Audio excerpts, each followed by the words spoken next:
Good morning, comic book fans. Welcome back to Comics in 5 Minutes. I am your ever-loving host, Shorty, and today I'm reviewing the Silver Coin Issue 1. Big release this week from Chip Zdarsky, and if anyone hasn't been paying attention recently, Chip Zdarsky is great and is writing potentially one of the best Daredevil comic series I've ever read.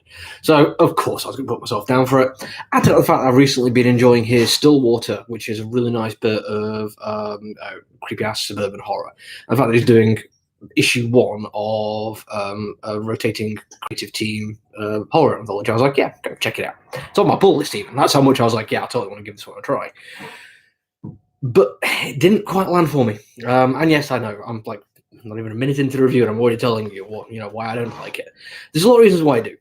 For a start off, it looks fantastic. The artwork is lo-fi, kind of dingy and grimy. I like that. It fits the setting really effectively.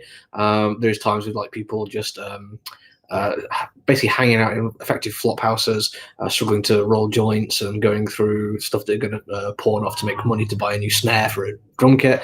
And all of that is just so low down, down to earth kind of stuff that the artwork really supports it quite effectively. I'm just going to pick a random page here so I don't give too much away. But yeah, it's nice and simple and bold. They have lots of fun colouring in this one. Palettes that run throughout it, fantastic. And it really has to a sense of time and even a place to a certain degree. But it's a sense of time which is actually the bit I really did enjoy. Not least because it always makes me laugh. When you're talking about like a rock band in the late 70s trying to make a go of things, struggling against the new wave sound of disco, it always makes me kind of chuckle because it's really odd to think of how disco was seen at the time compared to how it is now. Because disco was absolutely huge. It was everywhere, all pervading. But it was only really huge for a very small period of time. So this band willing to do pretty much anything to get past that and to do the music they want to do always kind of strikes me as if only they knew what we knew now.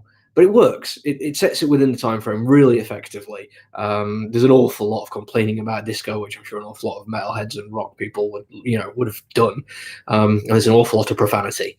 I don't know if it's just Chip Zdarsky writing it and he just got a lot to get off his chest about disco. I don't know that, but yeah, there's an awful lot of cursing in this one, to the point that even I'm a bit like, wow, overusing that word much. But that's the point of it. It's not like it's a lazy thing that the writers do because they can't, figure out a better way to express them. It fits the character. The character is so angry all the time that there's very little left in his vocabulary other than to rage and curse.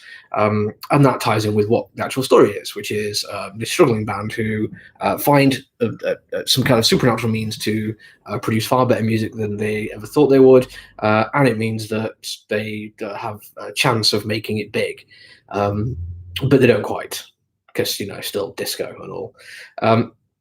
But they do it in this way where there is the MacGuffin, the silver coin, and this is the bit that is the disappointing part of the story for me, because I can't imagine anybody at home right now, if I told them that there's a struggling band, any time period doesn't really matter, who find some mystical MacGuffin that's going to help them make it into the big time. Can you think that this is like a really original story? How about this? Turns out that the guy who's got the silver coin is the one who's being really good, and he ends up resenting the band members because they're not quite as good, and then at House Same Drive. Again, I'm not saying anything that's like really original here. I already mind's blown about this cool storyline. And then, he has a chance to do big. So he does, and he leaves them behind. And then, hey, guess what? Totally original. It all goes wrong for them. And yeah, it's like an episode of The Twilight Zone you've seen 10 times before. And the thing with The Twilight Zone is they're great because they have this twist in the tale, and they make you reevaluate what's been going on and how you saw everything that's happened previously. And they use great little tricks to do it. And unfortunately, there is no great trick to this. Everything plays out pretty much as you expected it. There's great characters, there's great writing, there's great art, but none of these things are enough to save what is effectively quite a bland, predictable story. Don't get me wrong, the denouement is actually quite spectacular. There's a lot of work that goes into making it look absolutely brutal and horrific, and also weirdly vibrant. The payoff is entertaining for a few pages at least, but kind of getting to it feels like as I say, they're treading too much familiar ground, unfortunately. So an enjoyable journey, but one that is not going to surprise you at all. Anyway, that's it for me. I'm done for the week. I'll be back on Tuesday for a new Comic Book Day video and probably a whole bunch more reviews, because next Tuesday, Ka-Pow Comics is open again for actual members of the public to wander in, buy things. It's going to be great. Until then, though, stay safe. Goodbye.